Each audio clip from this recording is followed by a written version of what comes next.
Now at the tarmac of Hartsfield-Jackson Airport, we all know thousands of passengers will be moving through there of what's known as the world's busiest travel hub. And that hustle and bustle is set to be cut down starting today. The FAA is requiring domestic flight operations to be reduced by 4% today at 40 major U.S. airports, including right here at the ATL. It's because of the mounting fatigue and staffing shortages among air traffic controllers amid the ongoing federal government shutdown. Now, it's going to ramp up to 10% by next week if this shutdown continues. The cuts will hit domestic flights. International flights are largely exempt. And with all those reductions now set to take effect, and Atlanta right in the middle of it all, a lot of travelers are asking what can they actually do to protect their travel plans. Joining us now is Professor Laurie Garrow she's the co-director of the Georgia Tech's Center for Urban and Regional Air Mobile, to break down what this means for passengers and how to navigate this turbulence that is ahead for us. Welcome to the show. Welcome back to the show. All right, thank you so much. Thank you so much for having me, Kelsey. Good to be back. All right, talk to me about the significance of this FAA mandate and this flight reduction. How significant is this? Well, so it is unprecedented, right, that we've been this proactive on actually trimming flights before we know there's problems. We have been seeing some stress in the system. I'm sure if you've gone to the airport recently, you may have seen all the flight delays on the boards.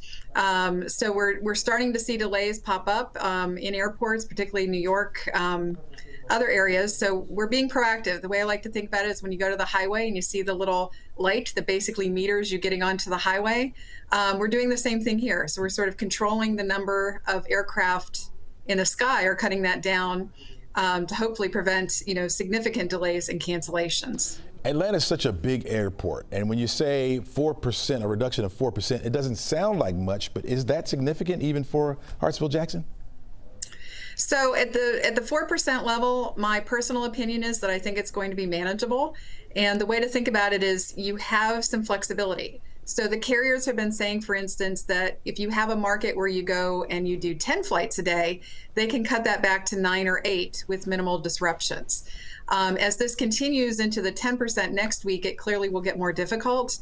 And some of the smaller spoke cities coming into Atlanta could be impacted.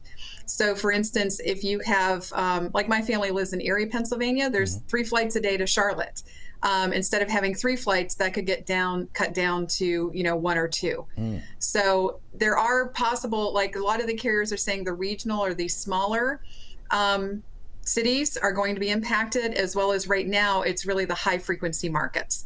So you can take it's a lot easier to go from 10 flights to 8 and recompile, get the passengers on the remaining 8. Wow. All right. So 10%, what you just mentioned, is expected by next week, right? Yeah, next Friday. Yeah, and so that means, and as we are heading toward Thanksgiving, with that 10% reduction, is it expected to go higher, or will we remain at 10% as long as the shutdown continues? So they're noting the 10% right now, but there again has been talk that, again, if we start seeing significant delays, that will, or again, ATC, TSA not, stresses continue, that could go higher.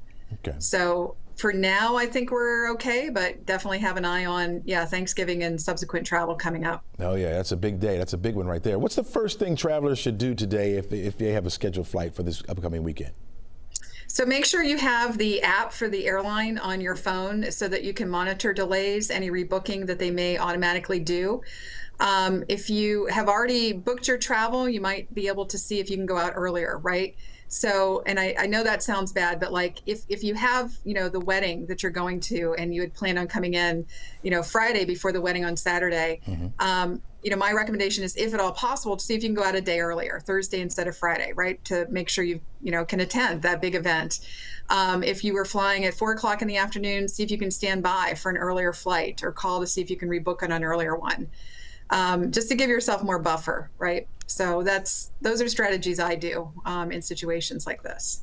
Some airlines are handling this a little bit better than others in terms of flexibility or rebooking options. Are we finding that to be the case? Yeah, I think all of the major carriers have basically given waivers on your ability to reschedule. So even if you have like a basic economy fare where typically that isn't the case, we are seeing a lot of those waivers come in to help passengers moving to different flights, cancellations, if they want to cancel their trip altogether, et cetera. So we are seeing that flexibility. I was seeing it, I think at least all three, if not more, have announced that. Yeah. You mentioned a wedding, for example, right? What if it's more essential, like you got business or a medical or a family emergency? What's the smart way to build a backup plan? So backup plan is try to get out as early as can. Again, try to leave as much buffer, like I said. Keep monitoring flights on multiple carriers. If you have different options, if one cancels, see if you can, try to go to a different one. Those again are probably the best strategies. Hate to say it, but see if you can drive. If it's close by, not dealing with the hassle. So, yeah, different strategies. I'm going to put on your psychology hat here for a minute, right? We know that there's going to be long lines. People get impatient. What's the best rule of thumb to keep the travel stress down low right now, you think? Yeah, so I think part of it's managing expectations. So try and get to the airport early, recognizing the person, checking you in or, handling the flight has not been, paid fully for about a month. So try to put yourself in their shoes, I think sometimes helps. And I call it pack your patience, right? So it is tough, but I always bring, something fun to do at the airport, thinking I'm going to get delayed, whether it's reading a book or just trying, as I call it, to get in the zone where I'm not, trying to focus so much on the delay. Professor Laurie Garrow, thanks so much. Getting in the zone. I like that. Appreciate it. Thanks for your insight today.